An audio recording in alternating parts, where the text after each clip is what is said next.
자, 이번에는 재미있는 수학 강연을 청해 듣는 400초 수학인데요. 오늘은 주승열 선생님께서 준비하셨죠? 예, 오늘 제가 준비했습니다. 오늘은 남녀노소 누구나 좋아하는 주제로 준비했는데 그 주제가 무엇인지 맞춰보실 수 있을까요? 남녀노소 다 좋아한다. 남녀노소 다 좋아하는 거는 뭐 돈이죠, 돈. 돈이죠. 그렇네요. 남자도 돈이 있어야 네네. 자기가 좋아하는 자동차도 사고, 여자분들은 또 돈이 있어야 옷도 사고, 또 할아버지 할머니들은 또 임플란트도 하고, 애기들은 장난감도 사고. 네네. 또 저 같은 경우는 또 돈이 있어야 제가 늘 평상시 해왔던 기부 활동을 할 수가 있습니다. 맞나요, 선생님? 돈이에요? 다음엔 돈으로 준비할 텐데요. 네. 오늘은 아니에요? 네, 아니군요. 오늘은 아니고 오늘의 주제는 영화 속에 숨어있는 수학 이야기에 대해서 전하도록 하겠습니다. 사실 요즘 그 수학과 관련된 영화들이 간혹 등장을 하잖아요. 굉장히 관심 있게 지켜보는데요. 그리고 저희가 방송에서도 여러 번 말씀을 드렸었지만 그 영화 속의 특수 효과에서도 수학의 원리가 바탕이 되는 경우가 많잖아요, 선생님. 네, 그렇죠. 영화 같은 영상을 예로 들어가면서 수학을 공부한다는 것은 아이들의 흥미를 유발할 수 있을 텐데요. 네. 오늘도 영화 속에 들어있는 수학 이야기로 재미있는 특강을 들려드리도록 하겠습니다. 네, 많이 기대됩니다. 자, 오늘 주승열 선생님께서 준비하신 400초 수학 지금부터 함께 할게요.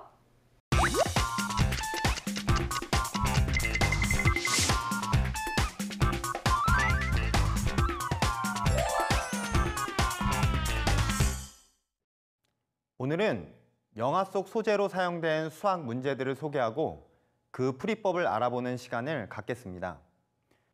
먼저 1995년 상영된 브루스 윌리스 주연의 블록버스터 영화 다이하드 3입니다. 이 영화 속 주인공 브루스 윌리스는 악당의 범죄를 막기 위해 고군분투하는 형사 맥클레인으로 등장하는데요. 어느 날 악당이 저울 폭탄이 든 007 가방과 물통 2개를 분수대 앞에 설치하고 맥클레인에게 협박 전화를 걸게 되는 상황이 발생합니다.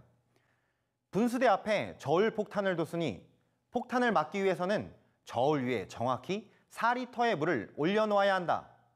물의 양이 조금이라도 차이가 나면 폭탄은 터질 것이다. 라고 말이죠. 하지만 물통은 4리터가 아닌 3리터와 5리터 드립뿐이었다는 사실. 이 절박한 순간 과연 주인공은 5리터짜리 물통 안에 4리터의 물을 정확히 담아 저울 위에 올려놓을 수 있었을까요? 지금부터 같이 풀어보도록 하겠습니다. 먼저 5리터 드립통에 물을 가득 채운 후 그 물을 3리터들이 빈 통에 옮겨 담습니다. 그러면 5리터 드립통에는 2리터의 물이 남아있게 되겠죠? 그 다음 3리터 드립통을 다시 비우고 5리터 드립통에 남아있는 2리터의 물을 3리터 드립통에 붓습니다. 그러면 5리터 드립통에는 물이 하나도 없고 3리터 드립통에는 2리터의 물이 들어가 있는 상태가 될 것입니다. 다시 5리터 드립통에 물을 가득 채운 다음 3리터 드립통에 가득 차도록 옮겨 붓습니다. 3리터 드립통에는 이미 2리터의 물이 들어있는 상태이니 5리터 드립통에서 딱 1리터의 물만 빠져나가는 셈이 되겠죠. 즉 5리터 드립통에는 정확히 4리터의 물이 남아있게 되는 것입니다. 이런 과정을 통해 다행히 주인공인 형사 맥클레인은 문제를 슬기롭게 풀었고 폭탄 타이머를 멈출 수 있었습니다. 수학적 사고력을 바탕으로 한 추리가 문제 해결에 아주 중요한 부분이라는 것을 잘 알 수 있는 부분이겠죠. 또 다른 영화 김석윤 감독의 조선 명탐정 사라진 노베 딸에서도 다양한 수학 문제가 등장해 흥미를 끌었는데요. 먼저 물을 기르기 위해서 우물 깊이만큼의 밧줄이 필요한 상황. 밧줄은 얼마나 필요할까 하는 문제입니다. 우물의 깊이를 잘 모르니 얼마만큼의 밧줄이 필요한지 사람들은 잘 모를 수밖에 없었을 텐데요. 단서가 있었습니다. 첫 번째, 우물의 폭은 3자 반이고 두 번째, 주인공의 눈높이는 4자 반. 세 번째, 우물에서 1자 반 떨어진 거리로부터 우물 속이 보이지 않는다는 사실. 이 3가지 단서였습니다. 지금부터 이 단서들로 우물의 깊이를 추리해 볼까요? 우물의 깊이가 곧 필요한 밧줄의 길이가 될 테니까요. 이것은 사실 우물의 깊이를 x로 놓고 비례식을 세우면 쉽게 풀 수 있는 문제입니다.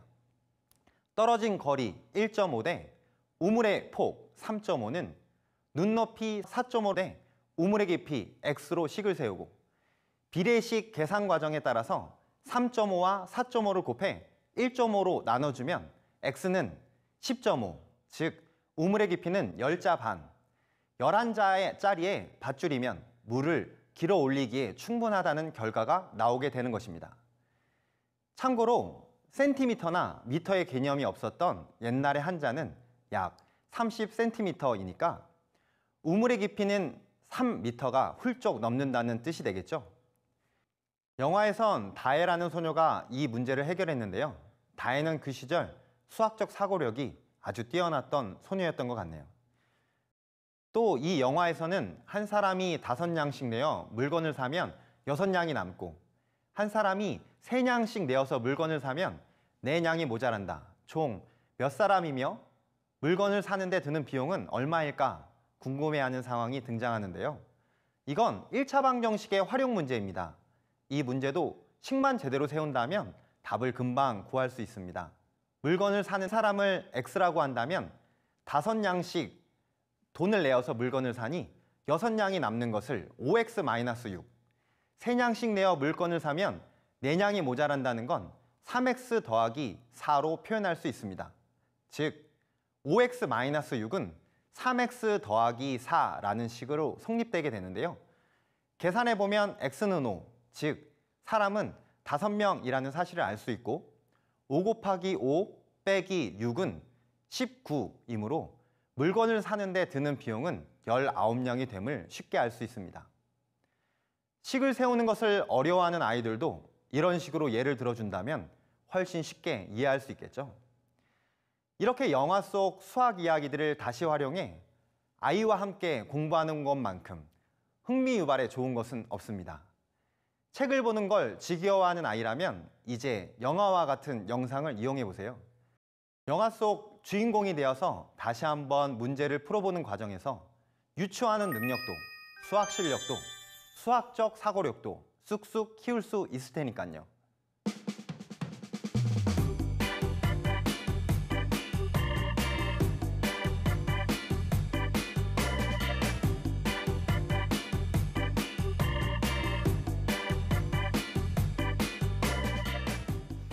정말 흥미로운 이야기가 많이 있는데요. 다이하드 3에서 나왔던 그 3리터 드리통, 그다음에 뭐 5리터, 이거는 사실 그냥 물컵으로도 할 수 있는 거니까 집에서도 한번 해볼 수 있을 것 같아요. 아, 그렇습니다. 저도 그 다이하드라는 영화를 굉장히 재밌게 봤어요. 그래요. 거기 또 남자 주인공이 멋있잖아요. 브루스 윌리스.